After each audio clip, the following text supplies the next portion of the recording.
एक बहुत ही इंपॉर्टेंट बात है कि एसएसबी में नंबर ऑफ असेसर्स 3 ही क्यों होते हैं, साइकोलॉजिस्ट, जीटी और आईओ ही क्यों होते हैं। 4 भी तो हो सकते थे, 5 भी तो हो सकते थे, या फिर ये काम 2 लोगों से भी तो चल सकता था, बट ये 3 ही लोग क्यों होते हैं। तो इसका एक सिंपल सा फंडा है दोस्तों। जो भी काम हम करने निकलते हैं तो सबसे पहले हमारे मन में काम नहीं आता है, हमारे मन में विचार आता है, और विचार जो है उसको हम कहते हैं मनसा, दैट इज हमारा मन, हमारे थॉट्स। और जो थॉट्स हमारे विचार में आते हैं, लोगों ने ऐसा कहा है कि आप जिन चीजों को सोचते हैं वो सब आप हासिल कर सकते हैं।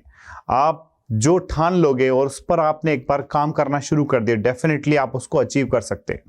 तो मनसा, जो आपके मन में थॉट्स आते हैं, जो आपके माइंड में विचार आते हैं, और उन विचारों को फिर हम जो है किसी न किसी माध्यम से अभिव्यक्त करते हैं, दैट इज वाचा, स्पीच के फॉर्म में।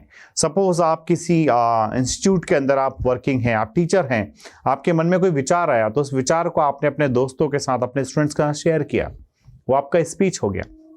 एंड आपने फिर उस स्पीच को जो है अपने कर्म में उसको ढाल दिया, आप उसको एक्शन का रूप दे पाए। आपके मन में जो भी विचार आया था उसने आपको एक तरह से इंप्लीमेंट किया, तो दैट इज कर्मणा।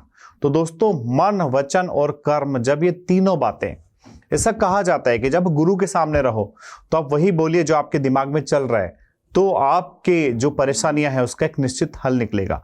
सो मेनी टाइम्स ऐसा होता है कि दिमाग में चल कुछ और रहा होता है और हम बोल कुछ और रहे होते हैं, और फिर जो दिमाग में चल रहा है वो बोला ही नहीं है, तो करते हम कोई तीसरा ही काम है। और इसी वजह से हम अपनी लाइफ में उस डायरेक्शन में आगे नहीं बढ़ पाते हैं जिस डायरेक्शन में हमें बढ़ना होता है या बढ़ना चाहते हैं। इसीलिए कहा जाता है दोस्तों कि एसएसबी इंटरव्यू के लिए आप अपने आप को इंटरेस्टेड बनाइए। आप सिर्फ एग्जाम की तैयारी मत कीजिए, आप सिर्फ चीजों को रटिए मत, आप चीजों के अंदर इंटरेस्ट लेके आइए। जब चीजों के अंदर आपका इंटरेस्ट आएगा, आपके थॉट्स, आपकी स्पीच, आपके एक्शंस सब अलाइन हो जाएंगे। उसके बाद फिर आपको जो है साइकोलॉजिस्ट, आईओ, जीटीओ सब पास कर देंगे, नोबडी आपको कोई रोकने वाला नहीं है।